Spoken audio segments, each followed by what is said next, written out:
Hello everybody, my name is Big Citrus, and let's try something different. You know, back in the early 2010s, there was this pretty popular YouTube original series called Video Game High School. Don't click off the video. I have a point with this. It was a made-for-YouTube original series by Rocket Jump, if you remember them. It was about a bunch of kids in a world where video games are essentially more popular than literally everything else, and it's about kids who go to a video game high school. The main character, Brian D, gets in on a scholarship because he kills the most popular, best player at the school in a public match, and over the course of the first season, he really learns that a lot of the people there are just playing to be the best. They're all so uber competitive, and they're only there to win. Look, I'm not giving you a whole synopsis. It results with him getting in a fight, getting expelled from school, opening an arcade in span 24 hours. It's cool. It's a cool show. But when his friend from school, Ted, comes to visit him, they have an interesting conversation, and it gives a quote that's really always stuck with me. As much as I love what you've done with the place, it ain't no VGHS. Well, that's kind of the idea, Ted. People actually play games for fun here. This has become like the new gaming discourse. Gaming's just not the same anymore, is it? If you clicked on this video, I assume that you're probably someone who is like me, someone who has put in obscene time into competitive video games. You're either here to watch my tragic tale of addiction and point and laugh at me, which, by the way, that's entirely what this video is designed for, or you're curious about how I actually managed to overcome such a cruel addiction as the competitive PvP shooty games. Now, don't worry, if you're someone who strictly plays competitive Doritos Crash Course on the Xbox 360, don't worry, this video will still probably apply to you. I have given a huge part of my young life strictly to playing games where you play a match, and depending on if you win or lose, a symbol and a number next to your name will either go up or down. Or if, you know, you draw, you'll just gain nothing. I even built a YouTube channel and made one entirely based off my infatuation and passion for these games. Over the course of the past almost 4 years now, I have made content describing details about these games, giving tips and tricks, talking about what your favorite thing is about you in all these games, and just whatever random bullshit I could post that week to make sure that I got an upload out, and so I, you know, was fed. And especially over the course of this last year, I became completely miserable with these games, and I no longer had any fun or enjoyment in them, and I know a lot of people who feel the exact same way. And don't worry, I still play these games. I still play them a fair fucking amount. Just I don't play them the same way that I used to. I was working on a video before this, by the way, that was why video games aren't fun anymore, and it's kind of just about the discourse of people saying games aren't fun anymore. It was kind of a backlash to the thing that just begun, because so many people get mad when they hear this and say, well, if you think games aren't fun anymore, it's probably because you only play competitive games or, you know, competitive FPS games. And I dismissed that comment.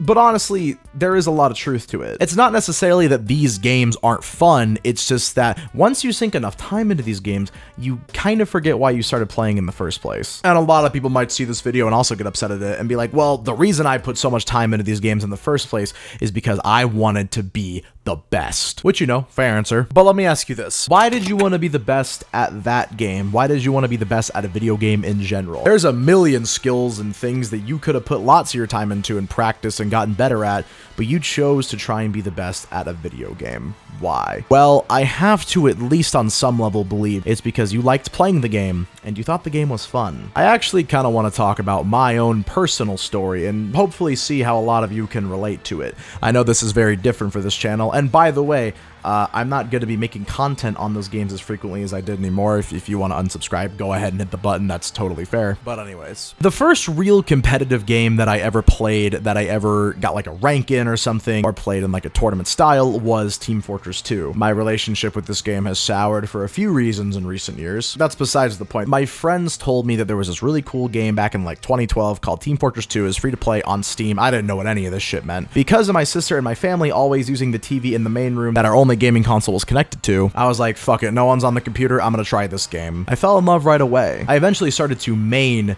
characters like the Scout and the Spy. I was a big fan of their fast and aggressive playstyles. This constant want for me to have a playstyle in these games that allows me to move as fast as possible and always be going in and attacking the enemy would be something that would trouble me, as it has for many people who get addicted to competitive games, having the over-aggressive mindset. Going back to the point though, I started to play in some tournaments because I'd meet some people through some trading servers who were like, hey, you actually seem like you're pretty good at this game, why don't you try out for this?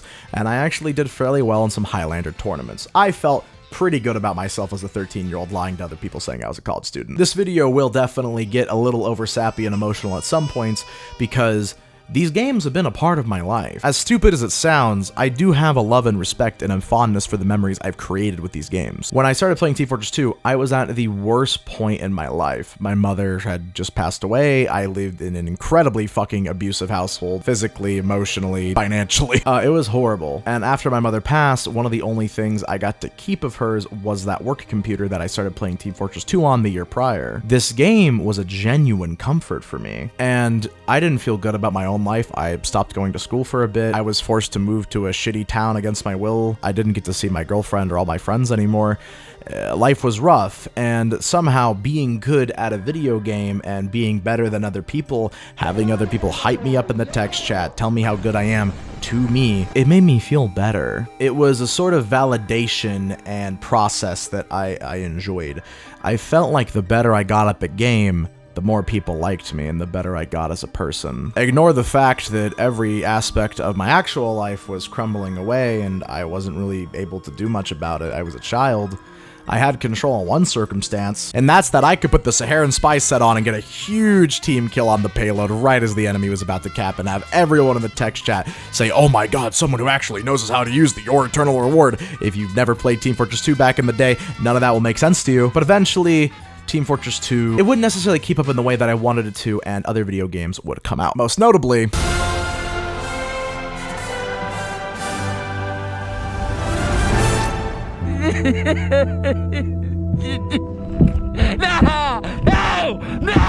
No!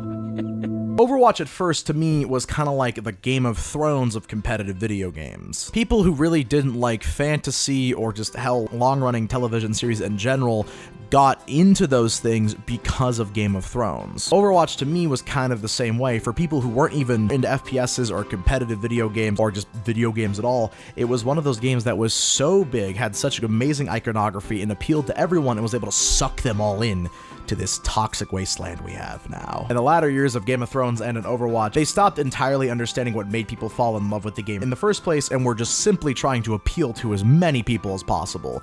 And when you try to appeal to everybody, you appeal to nobody. That's kind of one thing with all these competitive games, is all of them are popular because they fulfill some sort of niche. Games like Overwatch and Team Fortress 2 are the team hero shooter. Games like Counter-Strike and Valorant and I guess Siege kind of are the tactical shooter. Of course, we have our MOBAs like League of Legends and Smite, and those games fill the niche for people who just don't like competitive FPS games. If you're not a big fan of FPS games, but you want to play something competitively, well, you got Tekken and all these other fighting games, and we've seen all of these competitive games just pop up in recent years, and games that never necessarily used to have a focus on a competitive ranked mode started to have more of a focus on that than any of the other game modes in the games. And at this point, for me, the only other competitive game I really got into when I was a teenager was Fortnite and Apex Legends. But competitive battle royale games were really hard to balance because there's always going to be a fair amount of RNG and luck involved that you can't really design the game around, because then it just becomes unfun, which is what those games keep trying and failing to do. That's why I loved Overwatch. It fulfilled that niche for me personally. Back in the day when these games first came out, it also helped that people weren't as good at them like you and me.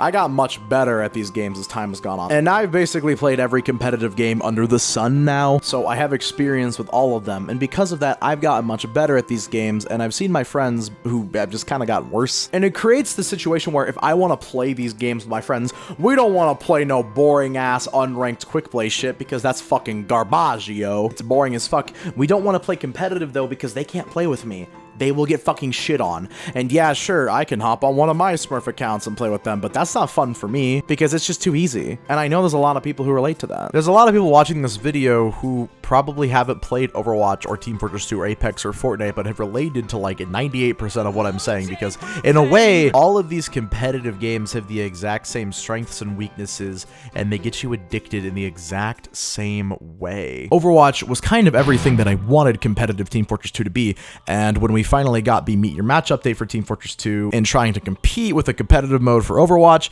it was a huge disappointment to basically everybody. And I was one of those people who at first said, oh, the Overwatch cringe, it's just ripping off Team Fortress 2. And then I played it and I was like, oh my god, I fell in love with it. I'm still in love with Overwatch to this day, despite all the criticisms I've had of it. There is no other competitive game on the market like it, because I feel like every competitive game has this little thing I like to call the fun to frustration ratio. Most people will basically be able able to ascertain instantly what I mean, and that is that every single competitive game, there is a fun to frustration ratio. And typically, I prefer it when the amount of fun I typically experience is, higher than the amount of frustration I typically experience. With a game like Overwatch, I would say the fun to frustration ratio for me personally is like 70% fun, 30% frustration, and for a lot of other more modern competitive shooters, it's like 60% frustration, 40% fun. Overwatch was a very simple game. When it first came out, and even still to this day, really, there was a playstyle and a character for everyone to learn, and for the most part, while the game was pretty sweaty then, it's even sweatier now, the game is still for the most part easy to learn. You can have basically no background with video games, and Overwatch will most likely click with you.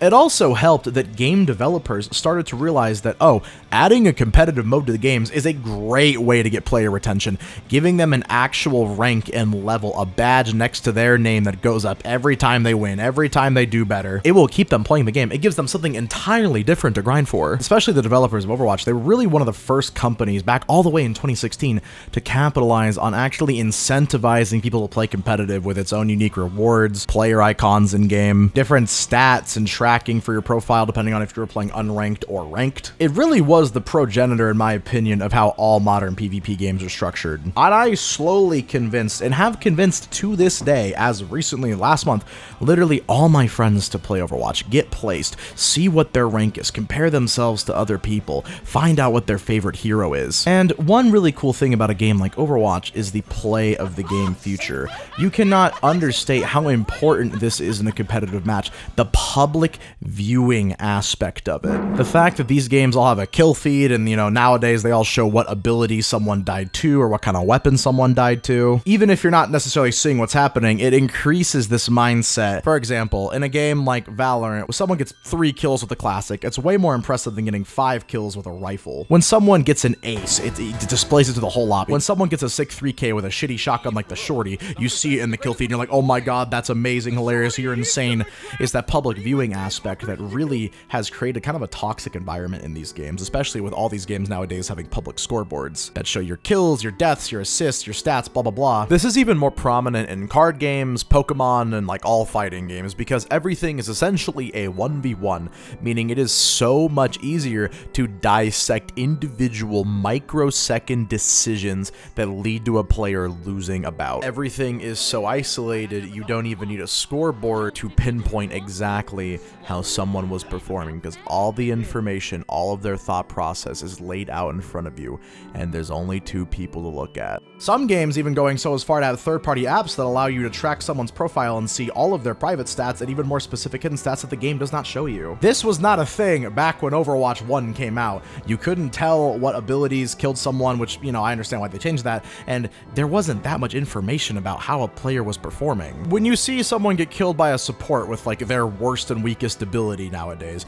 you're like, oh my god, this person's trolling. How did they die to that? When maybe you weren't there, you didn't see exactly how that person died. Maybe it was completely their fault, maybe it wasn't completely their fault. But these games nowadays, especially when I'm teaching my friends all of these games, they reinforce that kind of public humiliation factor. And no matter how long it takes, eventually, if you play these games enough, you will be someone who makes fun of someone for dying in a stupid way, and you'll prop someone up or yourself for doing something really cool. That's something that's considered really skillful and hard to do and out of the norm in these games. The public viewing aspect is definitely one thing that has made these games explode in popularity, especially with the rise of esports in the last 5 years. But of course, we are now slowly starting to see the fall of esports, and it's gotten me and some other people to ask, is the public viewing aspect in these games really worth it? Like, yes, it creates this huge arena spectator-like feel where you have all the knowledge and all the cool moments of every single match, every single fight, every single battle shown to you in such an interesting and flashy way, but it also really does just reinforce that toxic mindset. Unfortunately, in a lot of these games, numbers and stats are not always everything, and they don't always paint a complete picture. A quote that competitive games and just straight up life has taught me is something that I've been thinking a lot, especially when it comes to this public viewing aspect. An aspect that makes these games so much more exciting, but also, humiliating and toxic and really grinds you down the more you play them. And that quote is, "It's always funny when it's not happening to you." I put thousands of hours into Overwatch, literal thousands of hours. And I got very good at it, even reaching Grandmaster for like a day. literally a day and I lost it immediately, and I still have not gotten GM back to this day. More on that later. And one thing that fueled my addiction is the season I did finally hit GM. I finally hit a rank that means I am one of the best players in the world on Xbox. Don't talk shit to us console players. We definitely don't need the aim assist to be good at video games. More on that later too. You would think that playing this game time after time as I'm watching my friends get jobs, graduate, get new relationships and everything, and I'm, you know, kind of doing those things but not nearly as well as them, and I'm putting so much of my time from the moment that I come home from something and the moment that I'm about to pass out playing this same game, you would think that maybe my passion or wanting to grind this game and get better at it would fade. If anything, I would say it only got worse, and a lot of that has to do with the way that these games changed over time. All of these competitive games at one point have solely put the emphasis and the focus on the competitive aspect on the game. Overwatch over time really stopped catering to the casuals, and they didn't care nearly as much about adding new content that casual players would enjoy, like limited time game modes and new fun skins or animated shorts to expand the lore. The competitive integrity of the game started to become the only thing that mattered. All of these games have their own league, and of course the Overwatch League was really the progenitor of modern esports. Again, they started to balance the game and make changes that seemed like they really only cared about competitive players. And over time, the people who fell in love with this game slowly started to turn away from it. But for someone like me who played ranked every day, I got more obsessed than even before. And no, this is not cum on my microphone, it's just dust. Seriously though, it was a fucking problem. I was calling out of work to play Overwatch. I dropped out of high school, and do you want to know what I did the day I dropped out of high school? Do you want to fucking know? I got my first ever win in my first ever competitive Fortnite tournament match. It was a solos tournament on Xbox, and I won, and it was like a $40 fucking Microsoft gift card or some bullshit. The hour after I had the phone call with my dad telling him I'm not going to school anymore because I was an ADHD monkey and couldn't stare at a whiteboard for more than 5 seconds anymore. Also, living in one of the states with the worst education departments in the entire country definitely did not help. Also, PTSD and depression will do that to you. As my mental health got worse over the course of my life, I became more invested in these games. And I'm sure that there's some people who might not relate to this so far, and they might be thinking of being a bit overdramatic, but I know there are plenty of people watching right now who deep down absolutely get what I'm talking about. Of course, then in 2019, Apex Legends comes out. Apex was a new niche, a new thing for me to sink my teeth into. I was fucking hooked, man. The game didn't have a ranked mode for a little bit, but that didn't stop me from sweating my ass off in every single pubs match there was. This is where the problem begins. Once they finally added a ranked mode to Apex,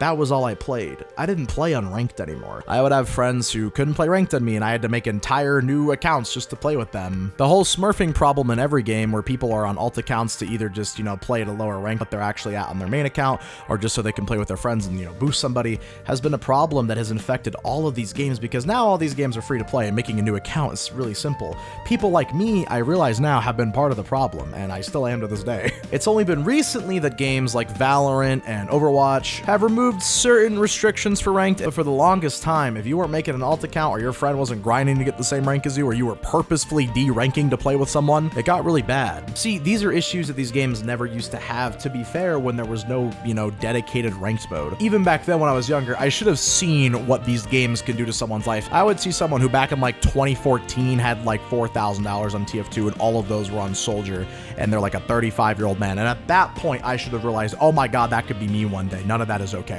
I'm only 23. 23 is young. One thing I started to realize with Apex is that with more life responsibilities hitting me, I don't have as much time for these games as I used to. But I started to realize I'm starting to get worse, or are the games starting to get harder? I don't know. I was always a rank below what was ever like the third or second highest rank in any of these games. I'm still in the top like 5 or 10% of all of the players that play ranked on these games, but I'm not anywhere near a pro. And that little fact destroyed my life for so long. Even to this day, I still have trouble accepting the fact that I was that fucking good. Someone who was way better, considerably better than even an above average player at this game, at any of these games.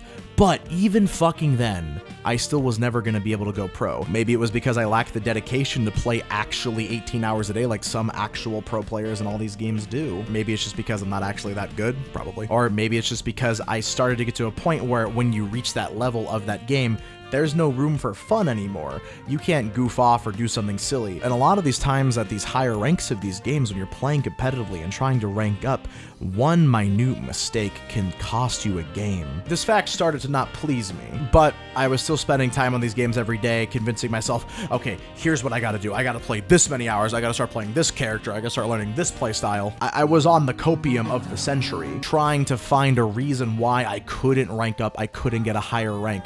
It got to the point where even though I was still better than everyone, I was getting to the point where I started turbo deranking in these games, going back to even like gold sometimes, because I was just getting so in my head about winning. All I cared about was winning. Fun became completely irrelevant to me by this point. It started to get to the point where these newer, kind of slower, modern AAA games that came out, I didn't enjoy them because there wasn't enough shit flying across the screen. Take a game like Death Stranding, for example, which I originally played and thought was shit. Over time, I understood what Kojima and his team were trying to do with this game. It's a game that completely goes against the wave of modern video games.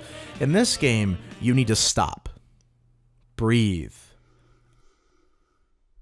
assess the situation, and take your time. And now that I've grown a bit older and I've expanded my taste for video games, I understand games like Death Stranding and why some people really love them as much as they do, but I also completely get why other people hate them. They weren't made for them at all. Not saying Death Stranding's a masterpiece or anything, but I respect it. And then it is around this point in 2020 that I officially start the Big Citrus YouTube channel. Welcome everybody to a brand new series, What You're...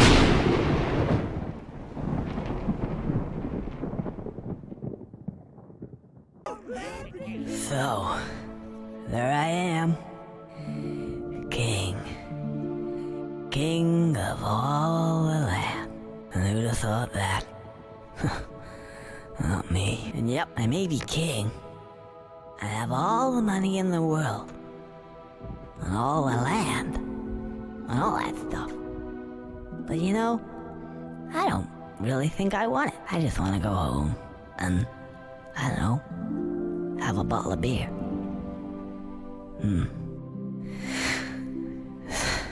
It's not gonna happen. It's true what they say. The grass is always greener. And you don't really know what it is you have until it's gone. Gone.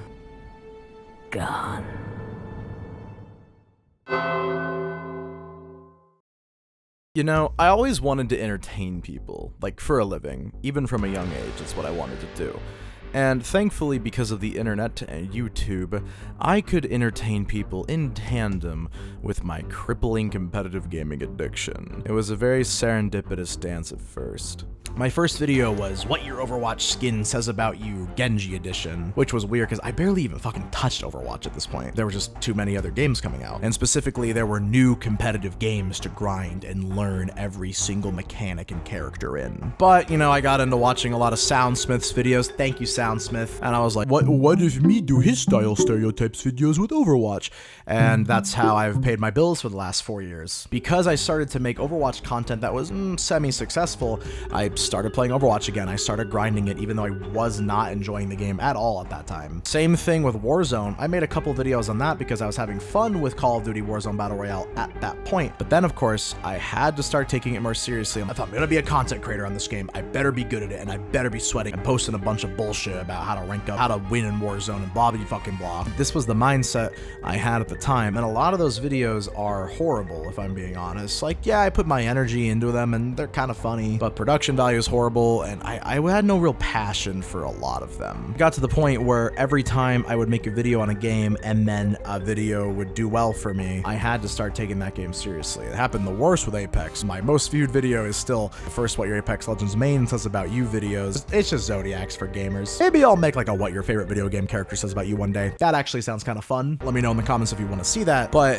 when I made this video with Apex and it blew the fuck up, I realized, oh god, I gotta start playing more Apex now, because I just picked it up randomly one day and decided to make that video. I took that game so seriously, and I would be doing ranked streams and grinding off stream, grinding on stream, and just only playing fucking Apex and nothing else, basically. It got to the point where I forgot the reason why I wanted to make videos. I wanted to make people laugh and entertain them while, you know, chasing a career that could hopefully satisfy my creative needs, all that went out the window when my addiction to these competitive games really kicked back in. Younger people like myself want to become popular content creators or esports players nowadays because fuck working a 9 to 5. And I see these people who put hours and hours into these games trying to be a content creator, trying to be a pro player, trying to be both a lot of the time. And I see that so much of the time when people start making content like this, over time you lose the light in your eyes. You're not making content on this game because you want to, you feel like you have to. You're not trying to go pro at this game because you want to, you feel like you have to. You don't enjoy any aspect of it anymore. Honestly, it becomes worse than a real job. You're your own boss, you have no one managing you, you're the only person in charge of you, and your self-worth is just measured by numbers, the one next to your rank and the one next to your view and follower count. It's fucking miserable. It made me question a lot of the times of, oh my god, am I supposed to be a content creator? Am I supposed to be a creative? When I'd be streaming a competitive game and I would lose at that game and I would see people in my chat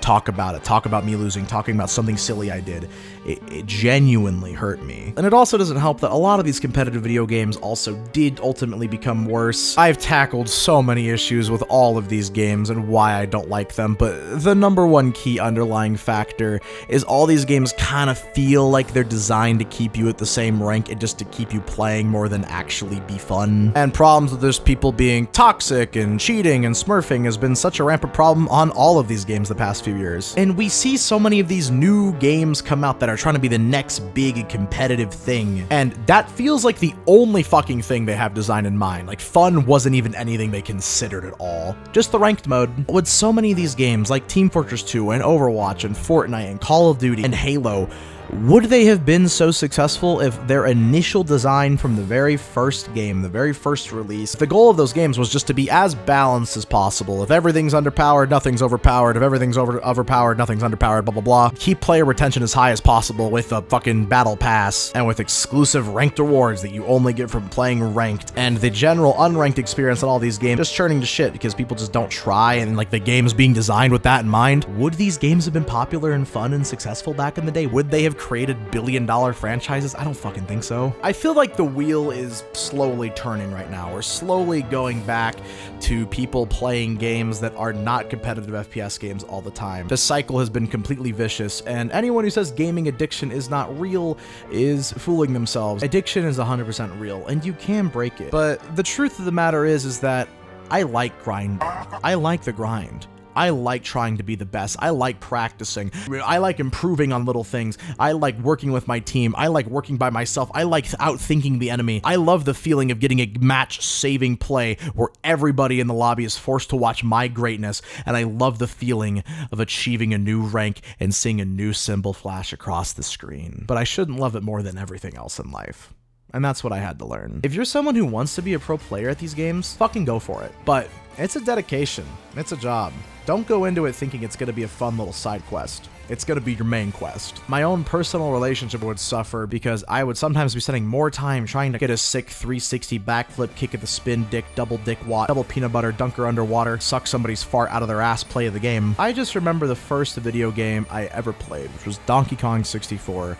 On the Nintendo 64, obviously. What the fucking, yeah, surprise. The fuck did you think it was gonna be on the Game Sphere? I just remember playing with my sister, and there was a boss that I couldn't beat, and it was the fucking, oh god, what boss was it? It was the second fight with the angry dragonfly, angry Aztec dragonfly. I couldn't beat it for some reason. Once the lava started to come up, I was cooked. And I remember her finally beating it for me, and I genuinely popped up, put my hands in the air and gave her a big hug and said thank you. Something about that just reminds me that a game can still be fun and you can still feel like a winner without it having to ruin your life. I tried so hard for so many days to beat that boss, but ultimately I wasn't able to, and I had to watch someone better complete what I couldn't.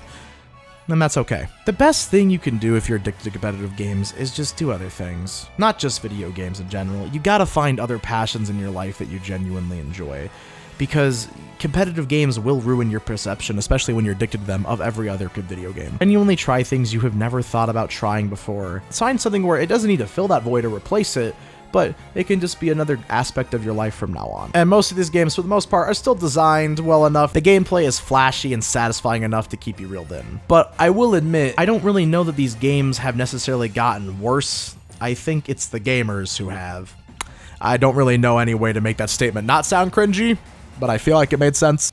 Hello. Don't ask why the webcam's all fucked up and I'm in a completely different fucking room. With the lighting, I genuinely look like a fucking marshmallow. I am well aware of that. I started work on this video like 4 months ago, and then a lot of horrible, more tragic shit happened in my life. I was kind of surprised. I was like, wow, God, you outdid yourself with this one. Honestly, the plot kind of goes crazy. You can check the community post I made on my YouTube channel here, or you can check my community Discord to find the unlisted update video. I kind of posted going over what's happened with me and what's going to be happening with the future of Big Citrus, and I want to say this video was really personal to me, and I appreciate anybody who watched it, and I really hope you took the message to heart. And honestly, I don't usually say this, but please, genuinely leave your comments. I would love to hear about some of your guys' personal stories with what I talked about in this video, and maybe how you related to it. I wanted to end this video with a song that I've kind of been working on. Don't leave yet. You could even listen to this for like 30 seconds before you decide, this is mid, I'm clicking off. That would mean a lot to me. It's kind of been a reflection of my mental state recently, and it more so describes in a way my feelings of addiction with these competitive games and kind of the fallout from it. Kind of style of video, I'm gonna have a lot more coming because I actually enjoyed making this one and I want to make a lot more like it. Click the subscribe button, check out all the links, and take a listen to this. I've been Big Citrus, and have a damn good one.